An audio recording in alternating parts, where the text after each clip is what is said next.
അഭിമന്യു കേസിലെ രേഖകൾ നഷ്ടപ്പെട്ട നിലയിൽ എറണാകുളം സെൻട്രൽ പോലീസ് കോടതിയിൽ സമർപ്പിച്ച കുറ്റപത്രം, മൊഴികൾ എന്നിവയുടെ അസൽ പകർപ്പുകളാണ് കാണാതായത്. എറണാകുളം സെഷൻസ് കോടതിയിൽ നിന്നുമാണ് രേഖകൾ നഷ്ടമായത്. വിവരങ്ങളുമായി ജിജീഷ് ചേരുന്നു. ജിജീഷ്, വിശദാംശങ്ങൾ.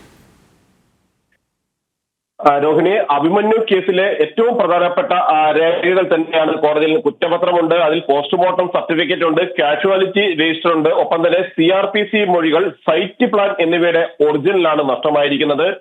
കഴിഞ്ഞ ഡിസംബറിൽ തന്നെ ഇതുമായി ബന്ധപ്പെട്ട് നഷ്ടപ്പെട്ട ഈ പ്രധാനപ്പെട്ട രേഖകൾ നഷ്ടമായതുമായി ബന്ധപ്പെട്ട് സെഷൻസ് കോടതി ജഡ്ജി ഹൈക്കോടതിയെ കാര്യങ്ങൾ ധരിപ്പിച്ചിരുന്നു. അതിനുശേഷം ഇപ്പോൾ നഷ്ടപ്പെട്ട രേഖകളുടെ പകർപ്പുകൾ ലഭ്യമാക്കാൻ കഴിയുമോ എന്ന് ഹൈക്കോടതി തിരക്കി. ഇതിന്റെ അടിസ്ഥാനത്തിൽ പ്രോസിക്യൂഷനിൽ നിന്നടക്കം വീണ്ടും ഇപ്പോൾ സെഷൻസ് കോടതി കത്തയച്ചിരിക്കുകയാണ്. ഈ രേഖകളുടെ പകർപ്പുകൾ നൽകുന്നതിന് തടസ്സങ്ങൾ എന്തെങ്കിലും ഉണ്ടോ എന്ന് ചോദിച്ചുകൊണ്ടാണ് ഇതിന്റെ പ്രധാനപ്പെട്ട രേഖകൾ, ഈ ഇപ്പോൾ നഷ്ടമായിരിക്കുന്ന കുറ്റപത്രവും പോസ്റ്റ്മോർട്ടം സർട്ടിഫിക്കറ്റും കാഷ്വാലിറ്റി രജിസ്റ്ററും അടക്കമുള്ളതിന്റെ പകർപ്പുകളാണ് തേടുന്നത്.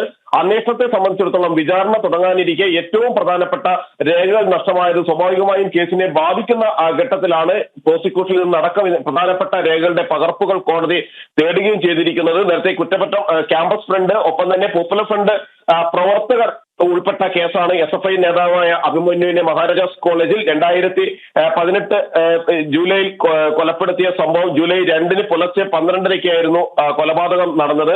ഈ കേസിൽ നിരവധി പ്രതികൾ ഏറെ നാൾ ഒളിവിൽ കഴിയുകയും ചെയ്തിരുന്നു. ക്യാമ്പസ് ഫ്രണ്ട്, പോപ്പുലർ ഫ്രണ്ട് പ്രവർത്തകരായ പ്രതികൾ ഒളിവിൽ കഴിയുകയും ചെയ്തു.